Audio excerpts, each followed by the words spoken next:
그것이 믿음이다. 이런 제목으로 오늘 나누려고 합니다. 오늘 본문 말씀은 지난 시간에 우리가 함께 나눈 9장, 마가복음 9장 1절에서부터 13절에서 변화산 사건이 나오잖아요. 예수님께서 변화산에 올라서 그 옷이 밝고 환하게 빛나고 또 생전에 보지 못했던 그 모세와 엘리야가 나타나서 대화하는 모습을 보고 그것이 너무나 황홀하고 너무나 놀랐기 때문에 베드로는 여기가 좋사오니 여기에 초막 셋을 짓겠나이다. 하나는 주를 위하여, 하나는 모세를 위하여, 하나는 엘리야를 위하여 짓겠나이다. 그렇게 고백할 정도로 아주 신기한 체험을 한 거예요. 그리고 그들이 내려왔는데 그 14절에 이에 그들이 제자들을 보고 그렇게 나오잖아요. 이들이 예수님과 제자들이 야고보와 베드로와 요한이 그 변화산에서 내려와서 제자들을 보니까 제자들이 큰 무리에 둘러싸고 서기관들이 그들과 함께 더불어 변론하더라 그랬거든요. 이 변론하다, 이 헬라어 원문에 보니까 시제테오라는 단어를 썼어요. 이거는 어떤 사건과 어떤 일에 대하여 다투고 변론하다, 논쟁하다 이 뜻이에요. 뭘 가지고 논쟁했을까? 서기관들이 이 제자들과 논쟁했다 그랬거든요. 변론했다 그랬거든요. 뭘 가지고 했을까? 오늘 여기 성경 말씀에 보니까 한 사람이 말 못하게 하는 귀신 들린 아이를 하나 데려왔는데 이 아이를 예수님 앞에 세우고 뭐라고 얘기했냐면은 어디서든지 이 아이가 귀신에 잡히면 거꾸로 뜨림을 당하고 그리고 거품을 흘리고 이를 갈고 그리고 파리하여 지는지라. 선생님의 제자들에게 데리고 와서 이 귀신을 쫓아내달라고 부탁했지만은 능히 그렇게 하지 못하다이다. 지금 예수님 앞에 그 얘기를 하거든요. 그러니까 이 모습을 제자들이 귀신 들린 아이를 데려와서 쫓아내달라고 하는데 이 귀신을 쫓아내지 못하고 그냥 우왕좌왕하는 제자들의 모습을 보고 서기관들이 아니 너희들이 제자 맞냐? 너희 선생은 귀신도 잘 쫓고 병든 자도 잘 고치는데 너희는 왜 이 모양이냐? 너희에게 이것뿐이 안 되냐? 이런 논쟁을 하고 비난하고 그런 모습이 나오고 있는 거예요. 근데 오늘 여기 성경에서 말씀하고자 하는 논리는 그 예수님께서 그 제자들에게 하는 말씀이 이 믿음이 없는 세대야. 내가 언제까지 너희와 함께 있으며 너희에게 언제까지 참게 되겠냐. 그를 내게로 데려오라. 그렇게 말씀해요. 오늘 말씀의 주제는 믿음이에요. 믿음. 믿음이 없는 세대예요. 그 믿음이 뭐냐. 오늘 여기 성경 말씀을 통해서 믿음이라는 실체가 뭐냐. 두 번째는 믿음이 갖춰야 될 그 받침이 뭐냐. 세 번째는 믿음의 결과는 뭐냐. 이렇게 세 가지로 말씀드리려고 해요. 이 믿음이 뭐냐. 그 예수님께서 지금 믿음이 없는 세대요 이렇게 나오잖아요. 그리고 그들에게 말씀하시기를 내가 언제까지 너희와 함께하랴. 이 믿음이라는 것은 주님이 나와 함께 계실 때에 믿음이 생기는 거예요. 그리고 베드로전서에서는 믿음의 결국은 영혼 구원에 있음이라 그랬거든요. 이 영혼 구원에 이르는 이 믿음, 이것은 주님이 나와 함께 계실 때, 그러니까 제자들도 예수님과 함께 계시다는 의식을 가졌을 때는 저들에게 능력이 나타났거든요. 귀신이 쫓겨나가고 병든 자가 치료받았거든요.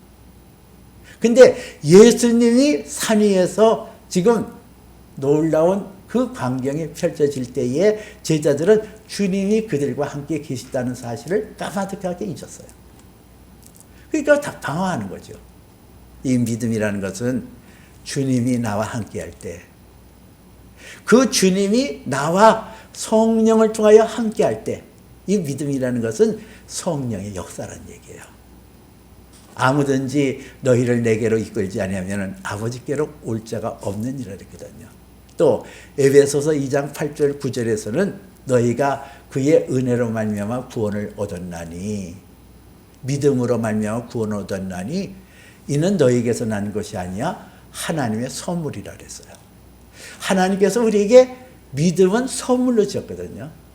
이게 내가 뭐 믿습니다 해서 되는 게 아니라, 믿음은 하나님께서 택하신 자녀들에게 성령을 베풀어 주시고, 그 성령으로 하나님의 말씀이 믿어지고, 그 말씀이 믿어지는 걸 통하여 내가 행보할 때 믿음의 역사가 나타나고 믿음의 기적이 나타나는 거예요. 이 믿음이라는 것은 하나님의 선물이거든요. 그리고 또 예수님께서 말씀하시기를 내가 너희에게 언제까지 참겠느냐 그러잖아요. 이 예수님께서 너희에게 언제까지 내가 참겠느냐, 이건 예수님께서 그들을 용납하고 받아들인다는 의미거든요. 우리가 요한복음 1장 12절에서 영접하는 자, 그 이름을 믿는 자들에게는 하나님의 자녀가 되는 권세를 주셨다 그랬잖아요. 내가 예수 그리스도를 나의 구주로, 나의 주님으로 리시브, 영접할 때에 우리가 하나님의 자녀가 되는 것처럼, 예수님께서 나를 영접해야, 예수님이 나를 받아들여 주셔야, 내 죄를 용서하시고 나의 허물을 용서하시고 그 예수님께서 나를 그 안으로 초청해 주셔야 내가 예수 안에서 예수님의 갖는 능력과 권세를 갖게 되어지는데, 이게 은사라는 거예요. 고린도전서 12장에 보니까 성령으로, 한 성령으로 어떤 이에게는 믿음을, 어떤 이에게는 귀신을 쫓아내는 권세를 주셨다 그랬거든요. 이게 은사예요. 하나님께서 우리에게 예수 그리스도로 말미암아 성령이 내 안에 임하시고 성령이 내 안에서 역사하시면 우리 안에서 예수님이 하시는 일이 우리에게 나타난다는 거예요. 물은 나를 믿는 자는 나의 하는 일을 할 것이요 나보다 더 큰 일을 하리니 이는 내가 아버지께로 감인지라 그랬거든요. 예수님의 일을 우리가 할 수 있다는 거, 그게 은사예요. 예수님께서 병든 자를 치료하시고 예수님께서 귀신을 쫓아냈다고 한다면 우리도 그 예수님의 권세와 능력을 받아서 귀신을 쫓아낼 수 있고 병든 자를 위하여 기도할 때 병든 자가 고침받을 수 있거든요. 이게 은사이거든요. 내게서 나타나는 것이 아니라 성령이 내 안에 거하심으로 그 성령의 은혜, 은사를 통하여 그런 역사가 일어나는 거예요. 이 믿음에는 구원을 얻는 믿음이 있어요. 두 번째는 하나님의 영으로 하나님의 일을 행할 수 있고 교회를 섬기며 봉사의 일을 하게 되어지는 그 은사가 나타나는 믿음이 있다는 얘기예요. 많은 사람의 기도로 얻은 은사, 이런 말씀이 성경에 나와 있어요. 이처럼 이 믿음이라는 것은 하나님의 선물이고 기도를 통하여 얻는 성령의 역사를 통해서 나타나는 믿음이 있거든요. 두 번째는 이 믿음에 무엇이 받침되어야 될까? 우리가 믿음 하면은 하나님의 아들 예수 그리스도를 믿는 믿음으로 구원을 받는데, 그 믿음의 받침이 뭘까? 받침이, 믿음의 받침은 사랑이 있어야 된다. 하나님은 사랑이거든요.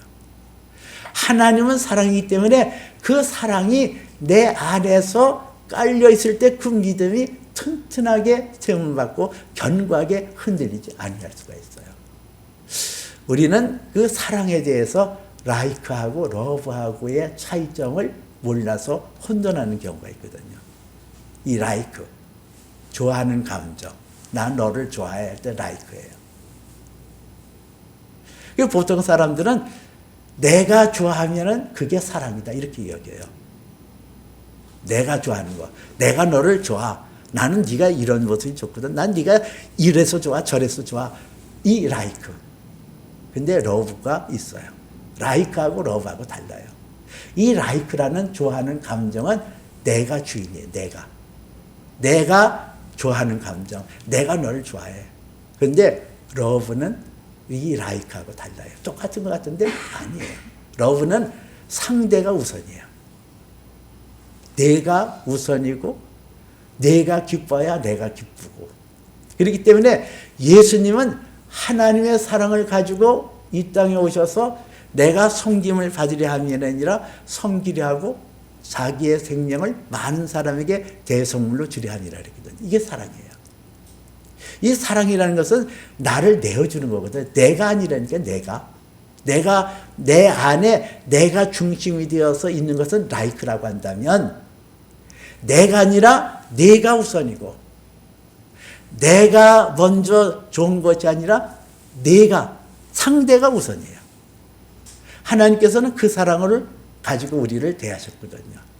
졸지도 아니하고 주무시도 아니하고 눈동자같이.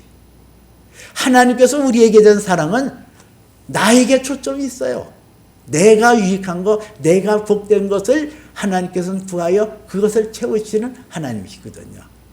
그 하나님의 사랑이 내 가운데 임하게 되어지면 그 사랑으로 이게 부부 생활도 마찬가지예요. 부부 관계도 연인 관계도 마찬가지고요.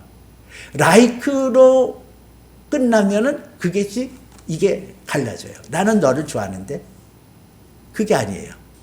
사랑해야 돼요. 사랑은 상대의 감정, 상대의 마음, 상대가 갖고 있는 그것을 우선시하거든요. 그래서 그거를 맞춰주는 거거든요. 내가 낮은 자로, 내가 섬기는 자로 그 사람의 그 모든 것을 맞춰주는 거예요. 이게 사랑이란 말이에요. 하나님께서는 우리를 그렇게 사랑하셨거든요. 오늘 여기 성경에 이 제자들이 귀신 들린 이 사람을 고쳐주지 못했던 가장 중요한 원인이 뭐예요? 사랑이 없어요. 사랑. 그 사랑이 있었다고 한다면 하나님께서 우리를 사랑하는 그 사랑이 저들에게 있었다고 한다면 서기관들과 변론하지 않았을 거예요. 왜 못 고치냐? 그러지 않았을 거예요. 그러잖아요. 한번 생각을 해보세요. 그 자식이 있는데 그 자식이 귀신 들렸어요. 말 못하게 하는 귀신. 어느 날 보니까 말을 못하는 거. 버버버버버 하고. 그리고 어디서든지 그 귀신에 사로잡히면 거꾸러져서 개거품 흘리고 이를 갈고 그리고 점차 파리해져가는 그 모습을 보는 그 부모의 심정은 어떻겠냐고요. 그 당사자는 어떻겠냐고요. 그 당사자와 그 부모의 마음을 헤아려 아는 것이 사랑이거든요. 그게 궁일의 마음이거든요. 가엾게 여기는 마음이거든요. 그렇다고 한다면 정말 그들에게 대하여 사랑의 마음이 있었다고 한다면 또 다른 역사가 일어났을 거예요. 그러나 그들에게 사랑이 없었어요. 사랑이 없는 믿음, 그 믿음은 흔들리기 쉽고 무너지기 쉬워요. 하나님을 사랑하는 마음이 없기 때문에 우리의 믿음이 가짜 믿음인 경우가 참 많거든요. 믿습니다 하는데 그 믿음의 역사가 일어나지 않아요. 너희가 믿고 구한 것은 받은 줄로 알라 그랬는데 내가 왜 하나님 앞에 기도했고 내가 하나님 앞에 간구했는데 왜 응답이 안 되는가? 왜 내게는 하나님의 능력이 나타나지 않을까? 그 안에 사랑이 깔려 있지 않으면 그런 현상이 일어난다니까요. 믿음이 허공을 치는 믿음, 우리의 삶이 메말라가는 그런 것이 되어져요. 하나님을 사랑하는 것은 하나님 앞에 초점을 맞추고 하나님께서 원하시는 게 뭔가 하나님께서 그렇게 하셨으니까요.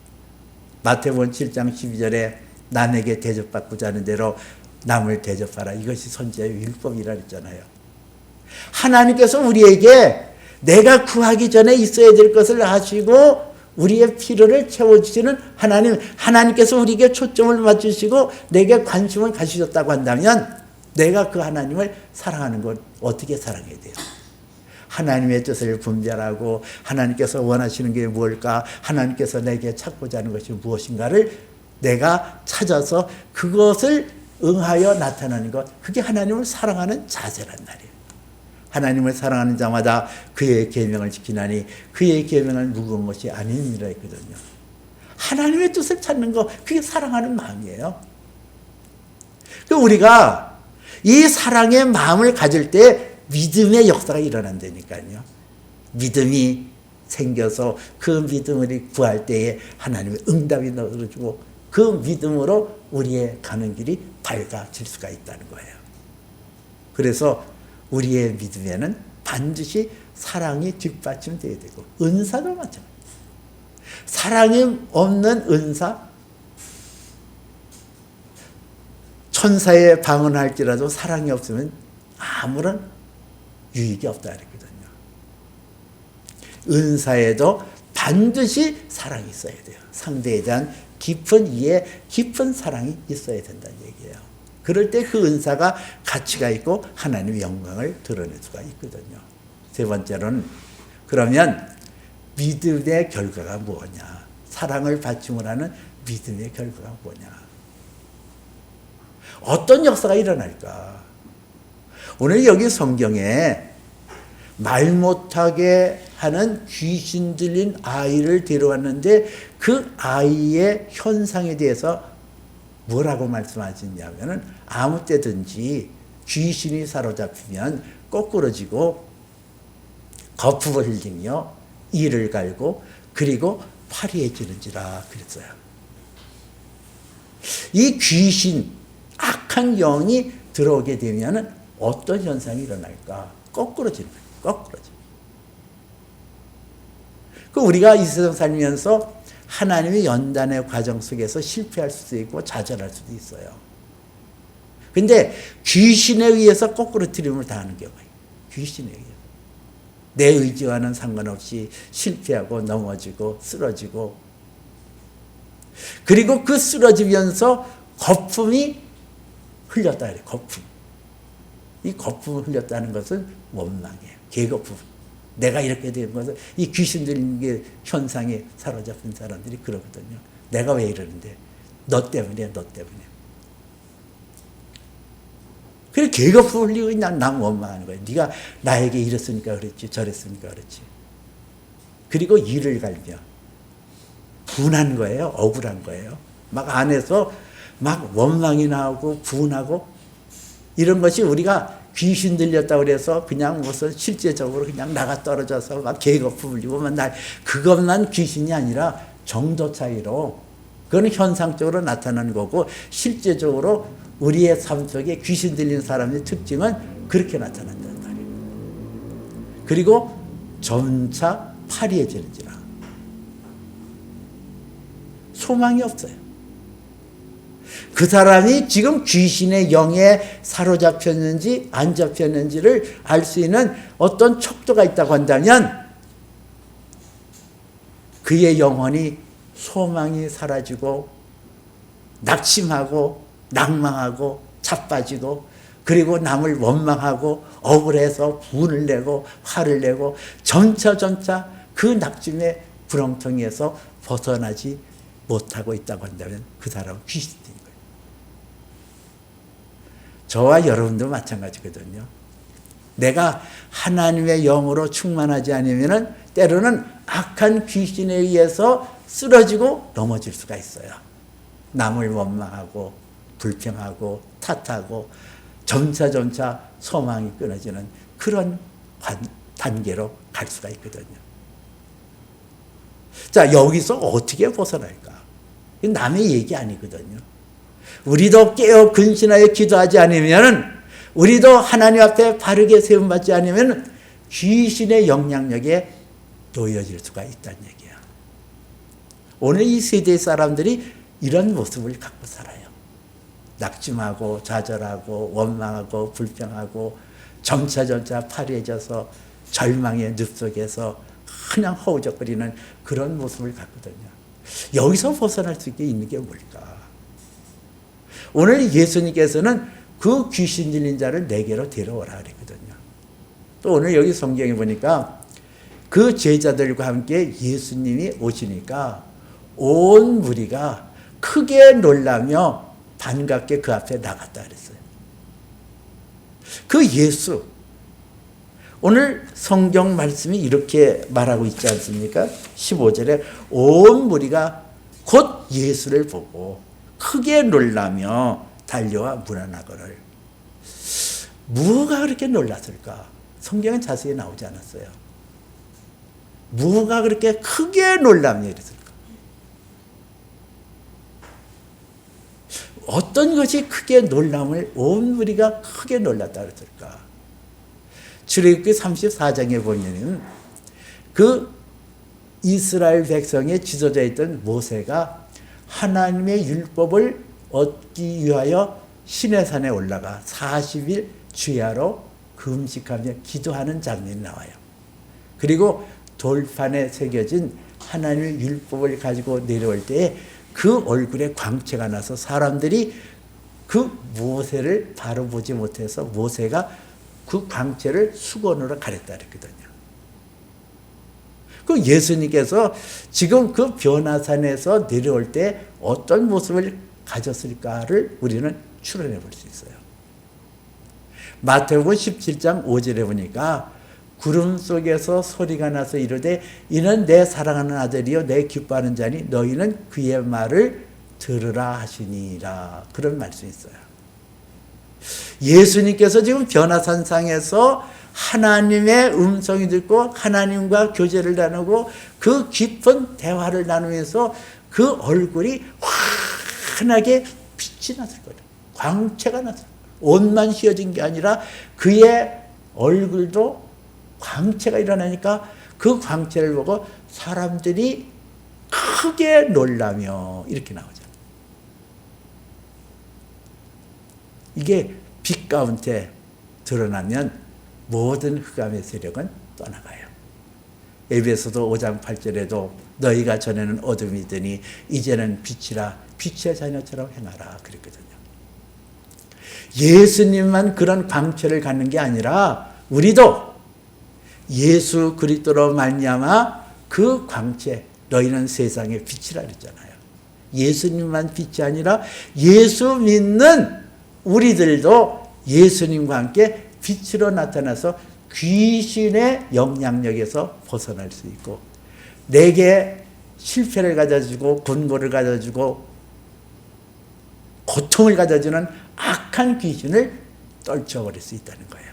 나만 떨쳐버리는 거 아니라 내 주위에 귀신 들린 사람에게 내가 빛으로 나타나서 저들을 쫓아낼 수 있다는 거예요.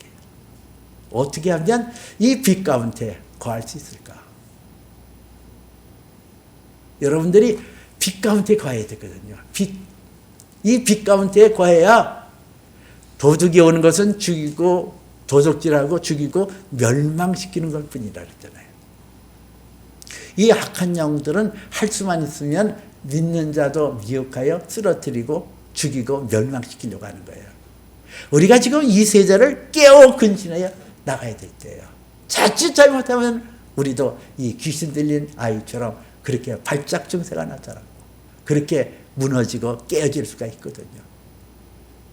여기서 예수님께서 변화산 속에서 하나님의 말씀이 그에게 들어갔더니 말씀이 육신된 예수 그리스도의 얼굴이 더 환하게 빛나고 모세도 하나님과 교제를 나누고 하나님의 말씀을 받을 때에 그 얼굴에 광채가 일어난 것처럼 우리가 이 세상 속에 빛으로 나타나는 하나의 계기가 있다고 한다면 말씀 속에 들어가는 거예요. 여러분들이 이 큐티를 날마다 하는 게 아주 소중한 거예요. 날마다 하나님 말씀을 대하고 그 말씀 속에 거하고 말씀을 담아주고 말씀 속에 내 생각을 정리하고 말씀 속에 나의 삶을 방향을 잡아 나가는 거, 이게 빛 가운데 거하는 거거든요. 이 빛 가운데 거해야 이 악한 세대를 이겨나갈 수 있어요. 이 빛 가운데 거해야 우리의 믿음이 하나님 보시기에 아름다운 그런 믿음을 간직할 수 있어요. 오늘 말씀을 통하여 믿음이라는 것은 주님이 내 안에 내가 주님 안에 있을 때에 그 믿음이 견고해질 수 있다는 것을 우리는 알았어요.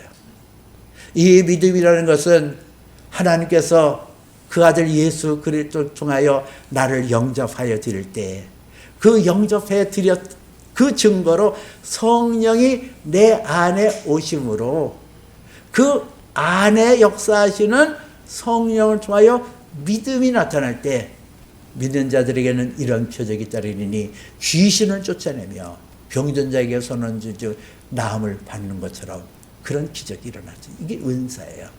교회 일을 도모하고 봉사 일을 하는 그런 은사가 나타날 수 있다는 거예요. 이 믿음에는 반드시 받침이 있어야 되는데 또 은사에도 그 받침이 있어야 되는데 사랑이라는 거예요.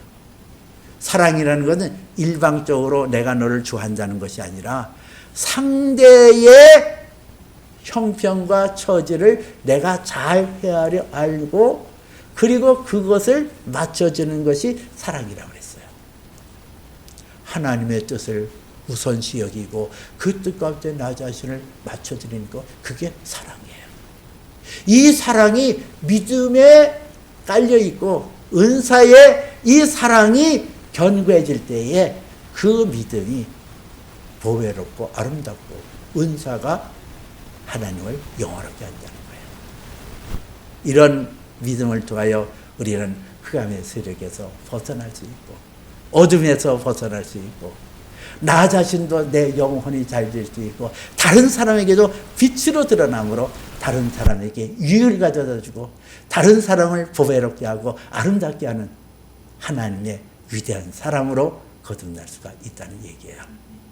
오늘도 우리에게 역사하시는 하나님의 아들 예수 그리스도의 이름으로 믿음으로 이것이 믿음. 이 믿음을 가지고 승리하고 하나님의 영광을 드러내시기를 주님의 이름으로 축복해 드립니다. 기도합니다.